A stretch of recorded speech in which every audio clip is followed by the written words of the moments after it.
Hi guys, welcome to my channel. So I here have the brand new M3 MacBook Air.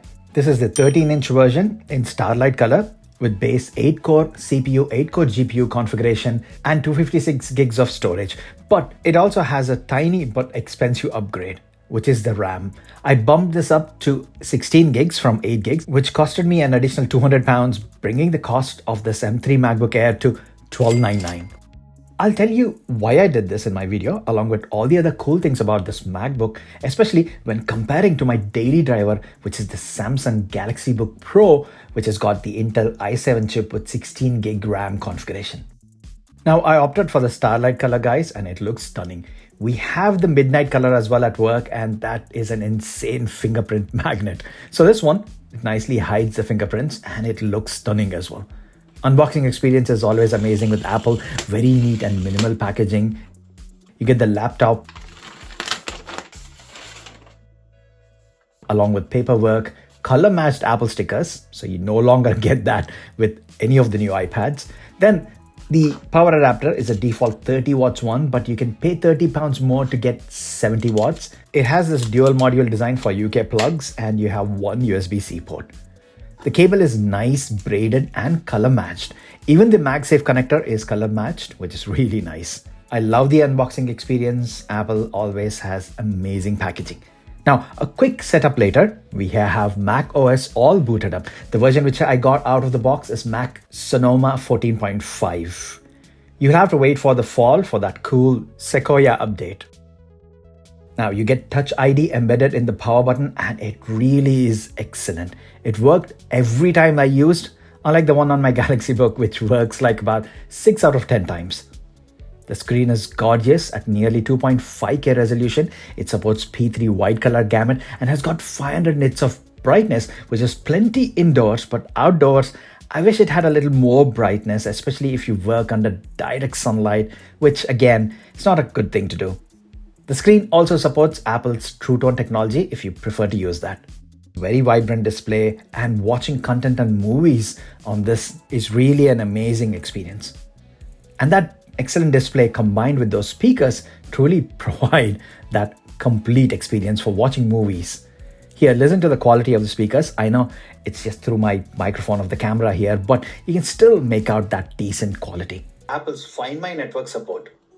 Now, I really was waiting for such kind of a product, guys. See, I do love MagSafe wallets. Even ESR does this Geo wallet, which again has got full Apple's Find My support. And then the keyboard and the trackpad, they really are a world apart. I mean, my Galaxy Book Pro's keyboard is not that bad and it feels very premium as well. But this MacBook keyboard is on a different level altogether. Really very silent keys, which feels so nice to type on. And then that trackpad, it really gives a super satisfying click every time. And then when it comes to multi-finger gestures, nothing beats the MacBook's macOS. Really, the input of this MacBook is a dream to use. Ports wise, you have MagSafe port for charging, which is really a good addition. First, it frees up the USB-C ports, so they're not taken up whilst charging this MacBook. Second, the cool magnetic connection is very precise and strong, so you can pretty much do it blindfolded. And three, the MagSafe connector incorporates an LED light on both the sides, which shows either orange whilst charging and green for when it's fully charged, giving you that visual confirmation of the charging status. It's a small but really useful touch here. And then if you're in a pinch and forgot the MagSafe cable, then you can use your standard USB-C port for charging this MacBook as well. Talking about the USB-C ports, you get two of them on the same side. Both support Thunderbolt and USB 4. So you get super fast speeds here. And it also supports an external 6K display, which is really cool. Plus, it supports a second 5K display, but you'll have to close the lid of the MacBook if you want two displays supported at the same time.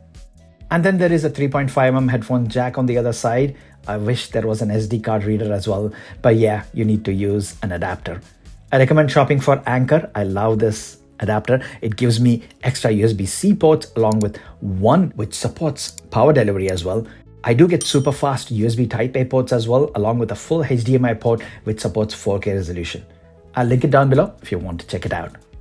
I opted for the 13-inch model as portability is really crucial for me, and if I need a bigger screen, I'll hook this up to an external monitor. in my home office setup. The webcam is also really nice, full HD quality. That is really more than acceptable for your work Zoom calls and perfect for calls with your family and friends. The inbuilt microphones are brilliant as well. I mean, in my recent work call, mine had the clearest audio and video of all, and I was the only one using a MacBook there. All the others were on Windows laptops. And then the ecosystem benefits. They're just perfect. I already have an iPhone, iPad, AirPods, and HomePod speakers, all of which are already available on my Mac. I can receive calls on my Mac, start something on my iPad and pick it up on my MacBook. I can use my iPad as a secondary screen for my MacBook and even stream music via HomePod speakers from my Mac. And then with that upcoming Sequoia update, I can fully control my iPhone from my Mac, which is really convenient. Now, coming to the RAM upgrade, which we opted, this machine will be mainly used for graphic stuffs. So Adobe Photoshop, Illustrator, InDesign, and the likes. The current Windows system, which we use, is a i7 machine with 16 gigs of RAM and a dedicated graphics card, but the graphics card is getting outdated without any updates. So we are really seeing very slow and laggy performance on Photoshop files, especially ones with many layers. On this MacBook, those same files are not causing any issues at all, and it is all very smooth. I cannot show you the exact files as they're client-related works, but yes guys, lots of layers, lots of elements, and this M3 MacBook Air handles them without issues, especially with that extra RAM. Now, there is an inbuilt tool called Activity Monitor on your Mac, so you can just use that and see the amount of memory being used. Now, as you can see here, I've got Photoshop along with 10 more apps open in the background, and the system is still in green, but it is consuming over 11 gigs of RAM, which is already more than that base 8 gigs which you get. So yes, since this machine will be used for graphic intensive stuff, we had to opt for more RAM. And this is one thing which you cannot upgrade later, as it needs to be done when you buy the MacBook. It's unfortunate that Apple charges premium price for the RAM upgrade, but if this is going to help you with your workflow, then this is an option which you'll have to choose. Now, besides this, for all standard Office stuff and web browsing, including Microsoft apps, this machine just zips through. Not even a single hitch. I opened a huge PDF and have no issues whatsoever. I compiled a huge SQL query, again, no issues whatsoever. This MacBook lapped all of those relatively huge tasks as if it was a walk in the park. Battery life is incredible as well. Even with heavy Photoshop work and 4K video editing, I managed to get about 4 to 5 hours of battery life, which is really cool. My Windows laptop lasts for about 2 hours. Also, even without a cooling fan, this laptop did not get very hot. It got a bit warm, but I was editing a big picture file in Photoshop at the same time, 4K video editing on the side. And with Slack video calls, emails, Microsoft apps, Teams, music in the background, some YouTube videos thrown in, you can easily get a whole day's battery life. So guys, this is one perfect laptop. Even with regular graphics and video editing work, this MacBook Air did not give up and it kept going. But yes, you will get that better sustained performance if you opt for the MacBook Pro, which has better thermal cooling system.